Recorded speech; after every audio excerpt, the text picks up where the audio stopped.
Thanks, Steve. Yeah. Oh, I get a round of applause. That's right. It's a boxing hour with a bit of a difference, mainly because I'm here. But one thing hasn't changed. We have plenty to keep you entertained over the next hour. They've made a lot of surprising transfers, though, especially the whole host of players from Benfica. The manager, Nuno, having a great relationship with Benfica. The likes of Cancelo, Rodrigo and Andre Gomez. Are we going to see any feature today? Season have been very defensive. We talked about that before the match. They sometimes have struggled for goals, though. They've all come at once. There was that amazing 8-0 against Sunderland, the 4-0 against Newcastle. Is that going to be a problem for them going into this? Actually just signed from Zurich at a very young age of 17. Salzburg really needed that performance for confidence because even though the Premier League starts a lot later and so does the Bundesliga, Salzburg start next week, as you said, in the Cup, and then their season starts. So a great start for them. But let's talk about you for just a moment because we do have time to breathe. It's been a very fast tournament so far. Last season they've lapsed massively defensively. I think they had 65 goals against them. They've had so many problems with goalkeepers. Did we actually see them tested in their defence and with Weidwald, who's their new keeper from Frankfurt? And do stay with us as well for our grand final of the Audi Quattro Cup. No, I am not doing it. Okay, here you go. There, header. Time is the voice in our head that tells us we can't stop. It's the whisper in the background that reminds us we're only as good as our last win. Charlie? There's a couple of points I'd like to make. One is that, as I keep saying, I'm not sure you're listening, or maybe some of the public are listening. I'm not saying he shouldn't have a job. He should have a job. And the footballer is his trade. He can go and get a job, just like a teacher's their trade. But they can't go back and be a teacher because they influence young people just like Ched Evans influences people. And the thing is, if we tolerate sexual abuse views, nothing will change. You know, this year, 400,000 women will be abused, will be sexually abused in this society. But you know what? Instead of us debating it, and instead of you trying to organise and control the debate, why don't the FA stand up and actually end this? Okay, on that point, we have to unfortunately end this debate. All right, gents, we'll talk more about Mayweather Pacquiao in a moment's time. But before we go any further, there is, of course, someone very important missing, as we've mentioned lots tonight, but he wanted to make sure we did. But fear not, we will still have your weekly dose of Bunsey. Steve has been soaking up the atmosphere out in Las Vegas, and I spoke to him earlier to see how it's all going in the build-up to Mayweather Pacquiao. Well, this fight, and so it's good for the sport. It will have a great effect for years to come. So, but I think Mayweather's massive. Sorry. I suppose I'll be in Pacquiao's camp then to try and make this a bit fairer. It's great. It's put boxing back in the mainstream. There's been a lot of criticism, people saying, "Oh, the casual fans are watching for one fight." But if 5% of those casual fans become proper fans from it, it's more than done its job for our sport. I don't. So you're both Mayweather, but for Pacquiao, like, it's almost like the last couple of days the tide is changing because all of a sudden people are like, hang on, Pacquiao has got a chance. So what would Pacquiao have to do in those first couple of rounds? He's got to start. What Floyd's got a habit of doing, and we saw it in the Guerrero fight. We saw it in the Alvarez fight. What he's got a great habit of doing is looking at opponents for 5 minutes of a fight, first round and part of the second round. And then, right, I've got you sussed. I know what I've got to do to beat you. Loses this fight against his biggest rival, then all that's out the window. So because of that, just quickly, does Pacquiao get to him?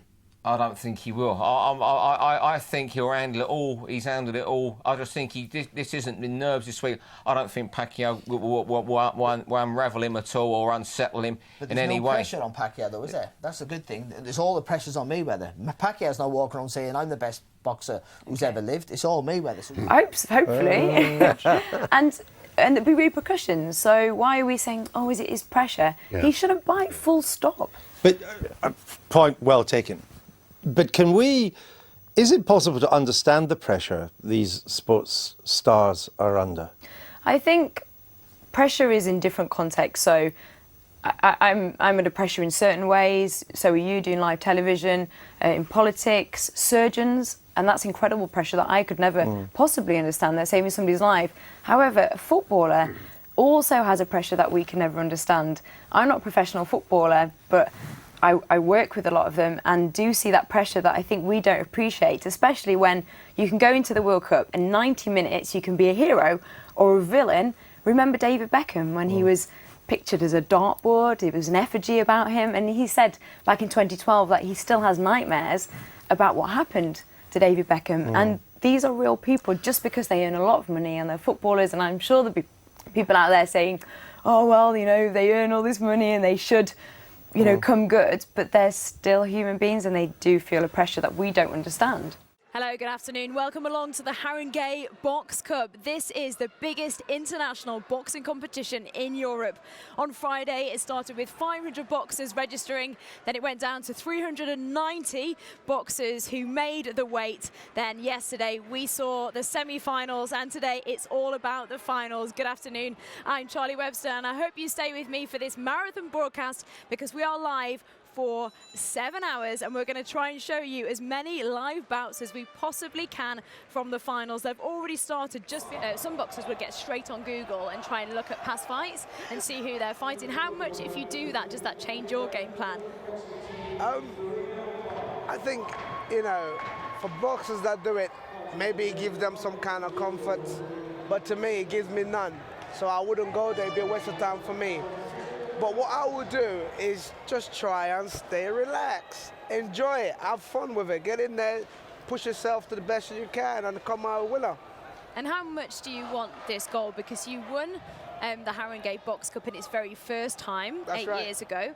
And then you've had 3 finals where you've been beaten in the finals. And this is your curtain call. This is You're it. hanging it all up after this. This is it. Kyle Hayward's against Ahmed Rossi. We will get the decision in just a moment's time as the referee collects the judges' points. Both boxers take to the corner. Joining me in the studio, it's Steve Buns. You made it. Yeah, I made it through the heat. What a day. What a muggy day. Feels like the summer. And it's like a greenhouse in here. It's like a greenhouse. You know what? Look above you. It's just glass. It's us, the glass, and the sun, Charlie. Which makes it hot in the studio. Thank you for joining us. You're going to be No, with it's us okay. Sorry, I'm until 8 p.m. To the Don't very worry. end, to the very And don't end. worry, we have kept the last fight Yeah, I've that you seen definitely wanted to see. And 1 or 2 others. And a few others as well. So we've got an amazing afternoon One ahead. or 2 went on before I got here, and I'm not happy. Sorry, but hey, ho, I know. they It's some say. good ones as well. They will. I know. I've seen them. Shouldn't have been late. And Spencer Oliver, thank you very much for joining us as well. The last time I think that we were together was travelling back from a bout, I think a pro bout in Liverpool, eating sweets. On some mad journey back, wasn't it? Yeah, eating lots of sweets. Eating lots of sweets to keep us away. But dreams come true, do you know what I mean? I haven't been boxing long. I've been boxing for 4 years, and just the best boxer, senior boxer, the competition. I'm so grateful, do you know what I mean? So 4 years, you must have moved up in a huge learning curve. Yeah, I was in the gym every day. I've picked it up, and I've just bigger and brighter things in the future. So how many fights have you had? I think about 50 now. About 50. Yeah, all In been 4 years, so championships, very compact. Yeah, I had two club shows, and then the rest have been in championships. Wow. I've either got all the way to the finals or won them. And you know yourself, when you're boxing in London, you've got to box 4 or 5 times out just to get out of London. So so it's all going good. So let's go back to that Friday one. Yes. Let's go back to Friday. I know Steve wants to say something. Listen, I got told to box, but listen, he's from North Luton, and I'm from South Luton. That's exactly You know what I mean? Steve said. You know what I mean? Bragging rights. That's it, it's bragging rights. I've beaten twice now. Silence has been deafening. The FA haven't said anything for 3 months. The only thing that Greg Dyke, who's the FA chairman, has said is it's a dilemma. It's his job as the governing body to control this and to put some rules, a code of conduct to say that if a footballer goes and rapes or murders, he is not allowed to have that privileged position which he worked for. And footballers are not all like this. Footballers are athletes. As you know, Christine, they're family men, and this is giving footballers a bad One name. person in this stadium has to wave their flag, stand up, stomp, make some noise, because this is the last night of the athletics, the last night of the Paralympic Games in this Olympic stadium. You're the lucky 80,000 people. This is not going to happen again here at London. So are you ready? Make some noise, everybody! Come on, make some noise! And I can, yes I can, if only you can promise that you will try to, I'll be there. How's it go, Charlie? I wanna be strong. I feel better than I felt all day. I found the bike so tough, but I like running. I didn't feel too bad, actually. Everything hurts.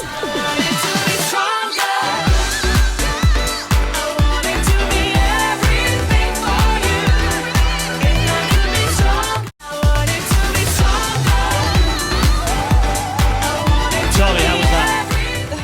Hardest thing I've ever done in my entire life. It's way harder than any endurance runs I've done. You really earned that, didn't you? Not only today, but in the training in the build-up to this race. Yeah, trained really hard and hopefully it's paid off. It's my mum.